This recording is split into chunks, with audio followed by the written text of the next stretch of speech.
Jésus est la réponse au monde d'aujourd'hui. Il est le chemin, la vérité et la vie. Jésus est la réponse. À la méditation d'aujourd'hui. Merci Seigneur pour ce moment que tu nous donnes d'ouvrir ta parole et de voir tout ce que tu as à nous dire, toutes les riches bonnes nouvelles et bénédictions que tu as laissées pour nous dans ta parole. Nous te demandons, comme d'habitude, que ton Esprit Saint nous éclaire, que nos cœurs soient malléables et que nous puissions emmagasiner tes paroles qui est la source de vie. Au nom de Jésus. Aujourd'hui, je vous propose de voir une histoire incontournable de l'Évangile. Si je vous dis Zachée, alors tout le monde sait, et surtout que la plupart d'entre nous, on a appris ce petit chant. Zachée était un tout petit homme, noir, blanc ou gris, je ne sais pas trop ce qu'il y avait dans la chanson. Mais ce qu'on sait, c'est Zachée. Quand on dit Zachée, on pense à arbre, sycomore, parce qu'il était tout petit, il a dû monter dans un arbre. Mais cette histoire, en réalité, ce n'est pas comme le fils prodigue, c'est pas. Et je me suis posé la question, est-ce qu'on parle de Zachée ou pas? Parce que, comme ceux qui savent, on avance doucement, de manière très chronologique dans les évangiles, même si ce n'est pas une chronologie complètement stricte. Donc, Zachée, c'est une histoire qui est là. Est-ce qu'il y a de bonnes nouvelles dans Zachée? Est-ce que ça mérite vraiment le détour? Le titre de la méditation, c'est « Rendez-vous au pied du sycomore ». On l'a vu avant, si Jésus était disponible pour que Nicodème le rencontre de nuit, c'est que cette rencontre était importante.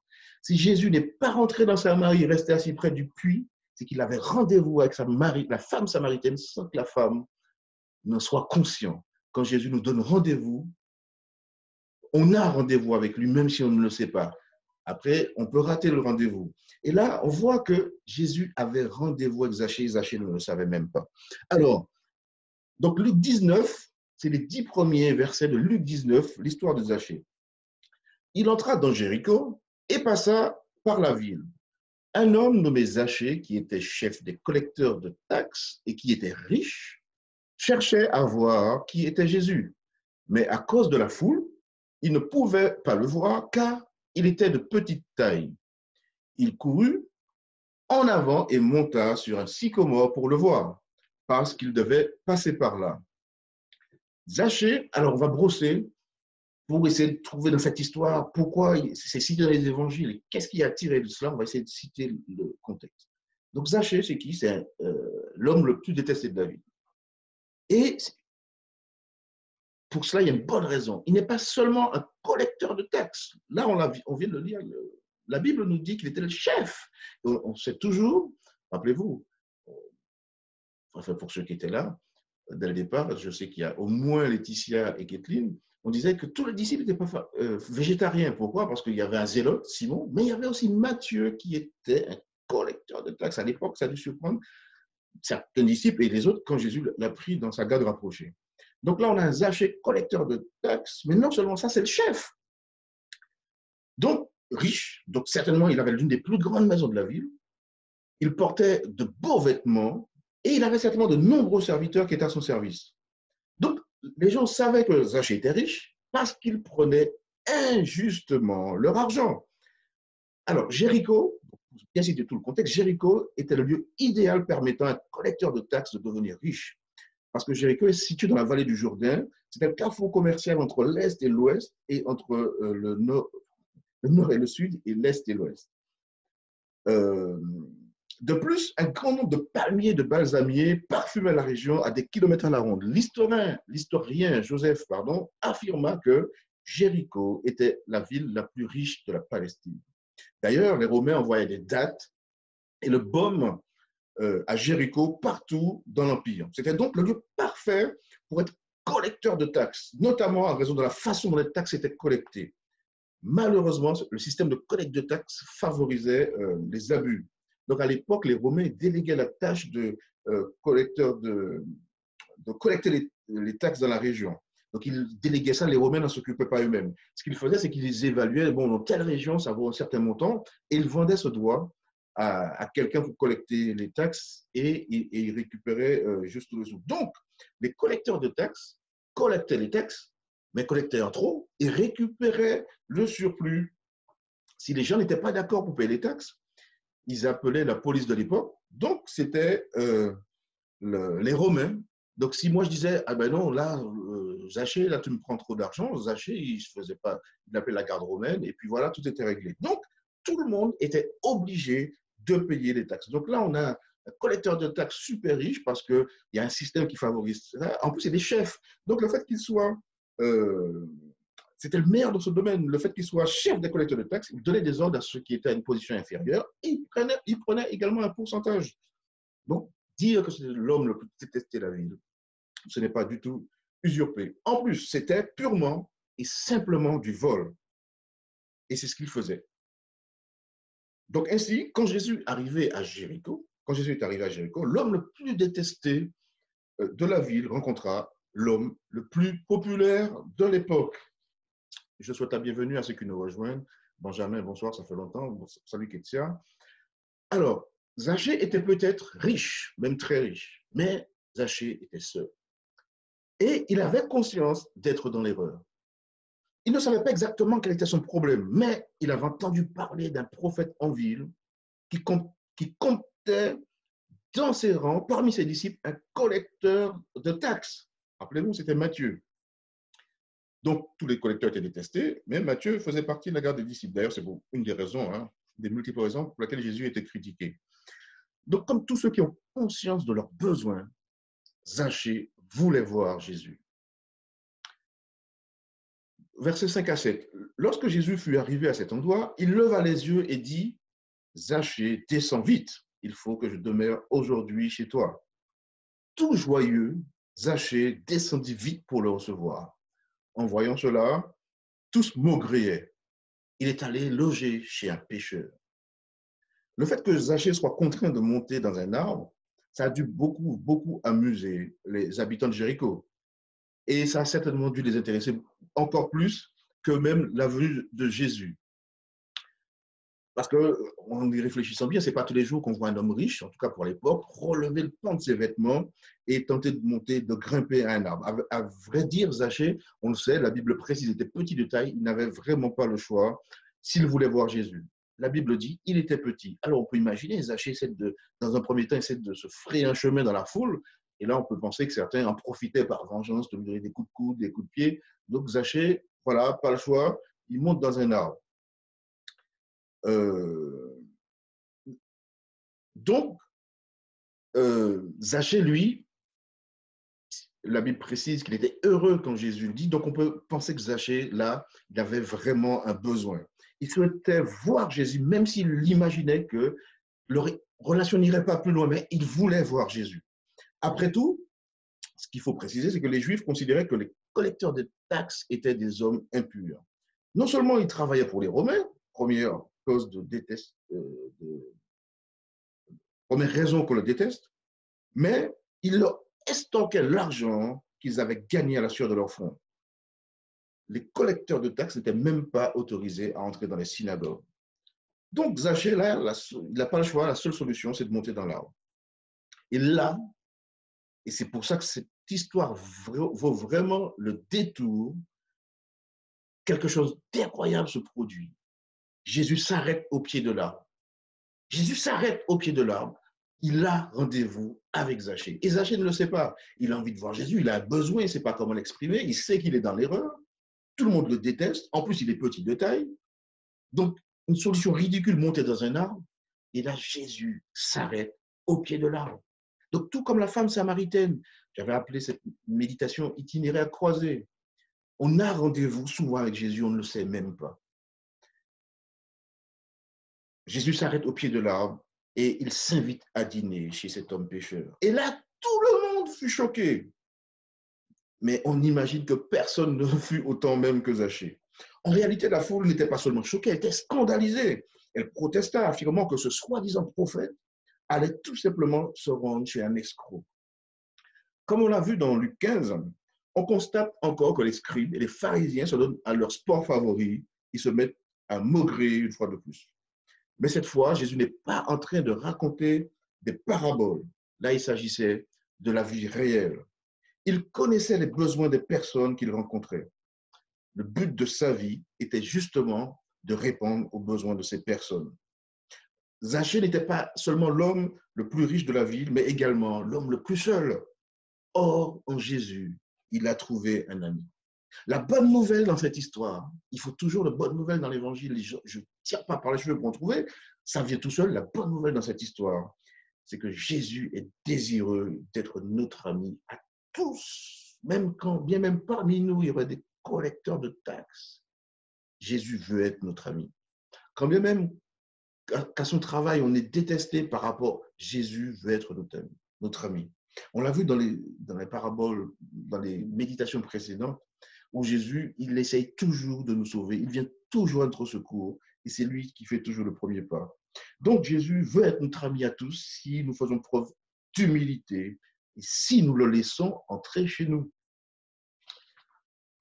Les versets 8 à 9.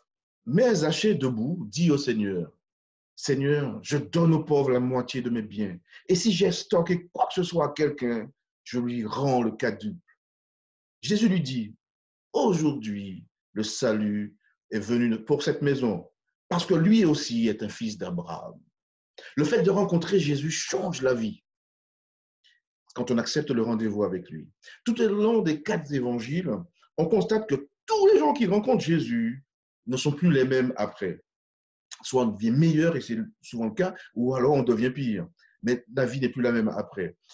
Il était plus qu'un homme bon, Jésus, il était plus qu'un homme bon qui prononce de belles paroles, positives et sages.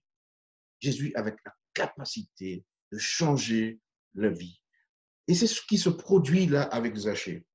Le collecteur de taxes, cupide, avait escroqué tous les habitants de la ville. Mais sa rencontre avec Jésus changea sa vie définitivement. Et tout le monde l'a compris rapidement parce que Zachée, d'emblée, il décide de donner la moitié de sa fortune aux plus démunis, de rendre au quadruple l'argent qu'il avait volé. Et en prenant cet engagement et ayant été transformé assez instantanément, il faut le dire, il est allé au-delà même des exigences de la loi. Dans Exode 22, verset 6, il est précisé que si quelqu'un volait quelque chose, volait de l'argent, il devait le rendre le double. Et là, Zachée, lui, il va encore plus loin.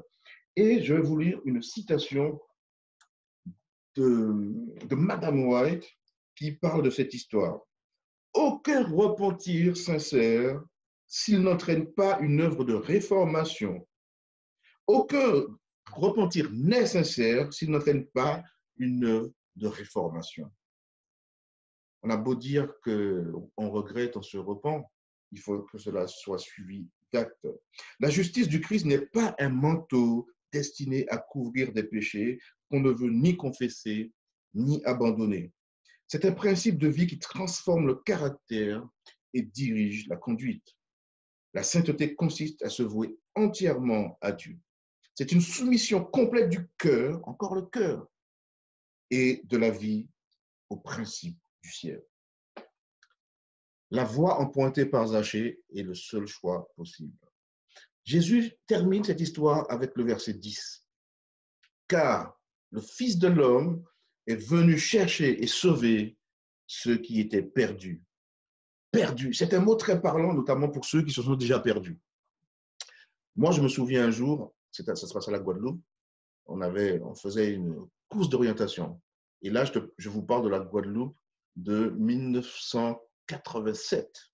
Donc, rien à voir avec aujourd'hui. C'est-à-dire que Guadeloupe ou Martinique, en tout cas, il n'y avait pas autant de maisons qu'avant. Vous qui m'écoutez, je suis sûr que vous vous rappelez, dans votre enfance, si vous êtes ultramarin en tout cas, dans votre enfance, il n'y avait pas autant de maisons, ni autant de routes, ni autant de voitures, c'est sûr.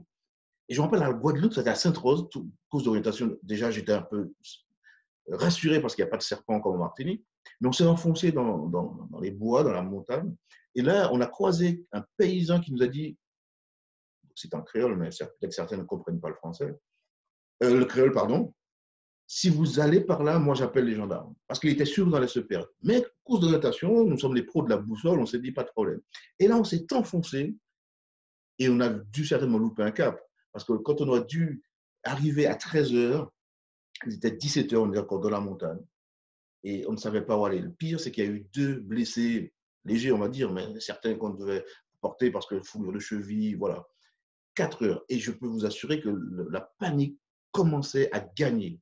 Donc, Si ça vous est déjà arrivé, vous savez le sentiment que ça peut engendrer. Il n'est pas agréable de se perdre. Et ça, c'est un sentiment vraiment inconfortable. Une personne perdue, et ça je me rappelle, n'a qu'un but et qu'un espoir, c'est de ne plus être perdu. Quand on lit la Bible, il faut prêter une attention particulière au sens du mot perdu. Dans la Bible, quand Jésus parle que je suis venu chercher les perdus, ou quand il parle dans la parabole de Luc 15, pardon, qu'on a vu jeudi et vendredi, perdu ne veut pas dire condamné, ne veut pas dire voué à l'échec. Perdu signifie plutôt se trouver à un mauvais endroit. Rappelez-vous pour la pièce, rappelez-vous pour la brebis, rappelez-vous également pour le fils. Les gens sont perdus quand ils s'éloignent de Dieu, quand ils se rebellent contre sa volonté et choisissent d'emprunter leur propre chemin dans la vie. Certaines personnes perdues n'en ont absolument pas conscience, comme la pièce dans Luc 15, comme c'était le cas des pharisiens également à l'époque de Jésus et de ceux qui se croient saints dans l'Église, toute génération confondue. Ils parviennent à se perdre au sein même de l'Église. D'autres savent qu'elles sont perdues spirituellement et elles désirent être sauvées. Ce sont les Zachées de ce monde. L'une des vérités les plus importantes énoncées par Jésus, et là on le voit verset 10, c'est qu'il est venu chercher et sauver ceux qui étaient perdus. Peu importe que l'on soit perdu dans l'Église ou dans un lieu de prostitution, comme le fils prodigue, Jésus a une mission à accomplir. Cette mission est au cœur de la Bible, du début à la fin. Aussitôt au début, donc au début de la Bible, aussitôt après le péché d'Adam et Ève, Dieu se mit à leur recherche dans le jardin d'Éden. Et il en est ainsi de la pièce perdue de Luc 15. Dans le processus du salut, il ne s'agit pas de nous qui devons nous approcher de Dieu. La bonne nouvelle, c'est que c'est Dieu qui vient toujours à nous. Comme Zachée, Zachée avait rendez-vous, il ne le savait même pas. Dieu s'arrête au pied du sycomore. Dieu a tant aimé le monde qu'il a envoyé son Fils unique sur la terre pour chercher et sauver ceux qui étaient perdus. Son amour et sa grâce précèdent toutes choses. Dieu n'attend pas que nous fassions le premier pas. Au contraire, il vient à nous. Donc nous devons, vous et moi, remercier le Seigneur parce qu'il prend toujours l'initiative. Il veut nous aider à saisir sa main. Et si Jésus n'était pas allé à la rencontre de Zachée, on ne parlerait même pas de Zachée dans la Bible. Il serait toujours encore détesté. Il serait toujours l'homme le plus détesté, le plus riche, le plus voleur, le plus détesté de la ville. Cette histoire méritait qu'on fasse le détour pour se rendre compte, comme on l'a vu déjà avant, mais encore une fois, Jésus fait toujours le premier pas et il croise son chemin avec le nôtre volontairement pour peu que nous ayons la clairvoyance de voir qu'on a rendez-vous avec Jésus, d'accepter de rendez-vous et d'accepter d'ouvrir nos cœurs. Comme je disais au début, l'histoire de Zachée, voilà, on la connaît tous. Et quand je me suis posé la question, et en préparant la méditation, je me rends compte qu'il y avait vraiment de quoi. Nous, vous et moi, nous connaissons des Zachées. Nous avons certainement été des Zachées dans notre vie. Mais tout comme Zachée était détesté, autour de nous, nous connaissons des gens qui pourraient être détestés, ou alors qui se sentent détestés et qui ne savent pas comment faire. Il y a toujours un espoir, et c'est Jésus qui fait le premier pas. Donc, cette histoire méritait qu'on s'arrête dessus. Et la conclusion, c'est que Jésus fait le premier pas, mais soyons attentifs quand il vient vers nous et pensons à cette histoire pour que les gens, les Zachées qu'on voit autour de nous, qui sont perdus, qu'ils se sentent perdus, ils ne savent pas comment revenir, mais c'est Jésus qui prend l'initiative. Je vois qu'il y en a qui se sont connectés maintenant, mais ils pensaient peut-être que c'est à 19h, mais on a commencé à 18h30. Et là, j'essaie de faire juste 30 minutes, quelque chose de concis, mettre des choses en relief, et je vous invite vraiment à reméditer sur tout ce qu'on a pu voir. Luc 15, important, ce qui est perdu et retrouvé, et également l'histoire de Zachée, où c'est Dieu qui prend l'initiative, et c'est Dieu qui vient et qui veut nous sauver. Donc, je vois que demain, c'est le dernier épisode de la saison de Good News, et le titre, c'est La vraie religion. Et ensuite, on va attaquer. Et là, pour tous ceux qui nous rejoignent maintenant, je vous invite à rester connectés. Ce sera, donc demain soir, je vais le rappeler. Mais la 3e saison de Good News, on va embrayé le chemin de la Via Dolorosa. Et là, Jésus a laissé de super enseignements à ses disciples pour les préparer, premièrement, à sa mort, et pour nous aujourd'hui, pour qu'on, avec plus de recul, qu'on prenne conscience de tout ce qu'il a voulu donner comme bonnes nouvelles. C'est des bonnes nouvelles. Souvent, on s'apitoie. Plutôt, on se laisse émouvoir par la croix. Voilà, ce sont les émotions. Mais plus que cela, avec tous les enseignements, les paraboles que Jésus donne pour préparer à sa mort, et également nous préparer à l'attendre, la parabole des talents, tout ça, Jésus donne 3 paraboles majeures, et ça, on va le voir, pour nous préparer à son retour. Et avec moi, et avec votre étude personnelle, il y a de très, très bonnes nouvelles. Je vous remercie. Bonne soirée. À demain soir, 19h.